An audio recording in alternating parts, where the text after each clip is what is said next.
तर आता आपण खापरावरची पुरणपोळी ही कशी बनवली जाते ते शिकणार आहोत.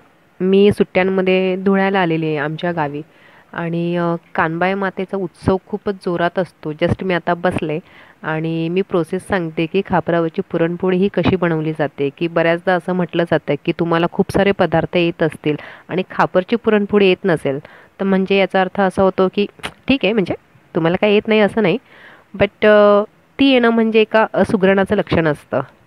सो आता मी हे पिठाचे गोळे ते यासाठी आपटले होते की त्याच्यामध्ये कुठल्याही प्रकारचे बबल्स राहता कामा नये, म्हणजे जे पोकळी म्हणतो हवेची आपण, त्यासाठी. आणि सर्वप्रथम आपण त्याला आता लाटून घ्यायचं आहे. लाटताना फक्त आणि फक्त काठ लाटायचे आहेत, आपल्याला मध्ये कुठल्याही प्रकारचं लाटायचं नाही आहे.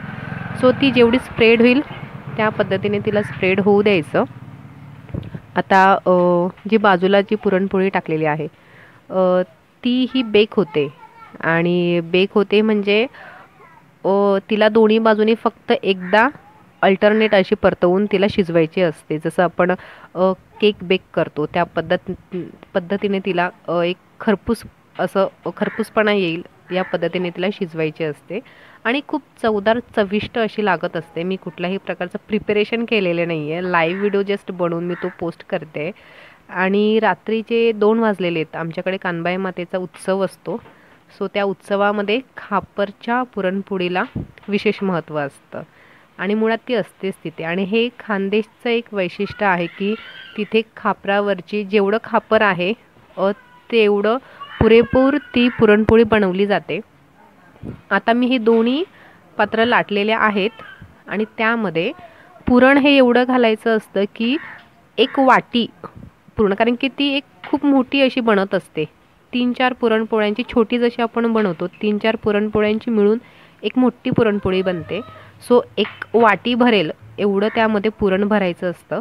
आणि त्याच्यावरती आता खाली मी आधी पीठ टाकलं होतं की जेणेकरून ते चिटकायला नको. सो आता त्याच्यावरती आपण जे सेकंड लाटलेलं आहे पोळी ती त्याच्यावर ठेवून त्याला एक बंद करायचं आहे साईडने. आणि बंद केल्यानंतर आता म्हणजे एक स्पेस तिचा सुटता कामा नये, की कुठेही अशी जागा रिकामी राहता कामा नये की जेणेकरून पुरण हे खाली पडेल. आणि मी परत एकदा पीठ टाकून फक्त साईडने त्याला लॉक करते की पुरण बाजूला पडता कामा नये म्हणून. हातावर घेऊन तिला लाटण्याने पुरणपोळीच्या त्या याच्यावर लॉक करते. सो आता ते बंद केल्यानंतर मध्ये तुम्हाला दिसत असेल की पुरण असं जाडसर आहे. ते जाडसर यासाठी ठेवायचे की ज्यावेळेस ते आणि आता अल्टरनेट तिला खाली वर करायचे की जेणेकरून ती स्प्रेड होईल. आता तुम्ही बघताय की ती हळूहळू स्प्रेड होते. आणि एक विशेष असं आहे, ज्यावेळेस तुम्हाला असं वाटतं की ती आपण हातावर तिला घेऊ शकतो आणि आता क्विक इन सेकंडमध्ये तिला आपण हातावर घेतलं आहे. सो हाताने तिला फिरवण्याचं एक वैशिष्ट्य आहे. तुम्ही बघताय की ती किती मोठी होते आणि मला वाटतं पुरेशी आहे की जेणेकरून एक हार्टबीट होते की वाव ती मध्ये फाटणार नाही असं. मी तिला नुकतंच खापरावर टाकलेलं आहे. खापर हे मातीचं बनलेलं असतं. आणि आता दुसरं वैशिष्ट्य असं की तिला शिजवायची असते फक्त 2 वेळा. एकदा आता टाकले, ती खालून खरपूस झाली की वरतून तिला आपल्याला जशी हवी त्या पद्धतीने. आणि विशेष म्हणजे फिरवताना तिचे जे काठ आहेत ते थोडे ताणून घ्यायचे, कारण की ते जाड राहता कामा नये. सो अतिशय छान पद्धतीने तुम्हाला दिसते की खाली जाळं आहे चुलीवरती आणि मस्तपैकी ती आता शिजते.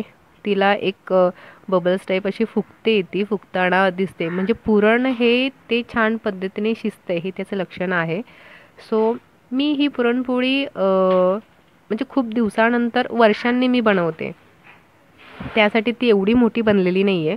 नाहीतर जेवढं खापर असतं त्या खापराच्या साईज एवढी ती बनते. म्हणजे तितक्या वेळा तिला फिरवावं लागतं तर ती तेवढी स्प्रेड होऊ शकते. सो त्यासाठी खूप सारी प्रॅक्टिस लागते, बट असो. आणि आता जस्ट मी हात लावून टच केलं आहे तिला, बघते तर ती शिजलेली आहे बऱ्यापैकी. नाही, खूपच छान टेस्टी लागते. मेन म्हणजे ती खूप छान, आणि तिला जाळ छान पद्धतीने लावला तर ती फार लवकर शिजत असते. आणि दुसरं वैशिष्ट्य मी सांगायचं राहिलं की तिला पलटवणं. सो हाताला थोडेफार चटके बसतात, बट आपण आता तिला बघतोय की ती कशा पद्धतीने वाव छान झालेली आहे आणि मध्ये मस्तपैकी मला जशी हवी तशी खरपूस. सो तुम्ही पण एकदा ट्राय करा तिला. तुम्ही पण बनवू शकता खांदे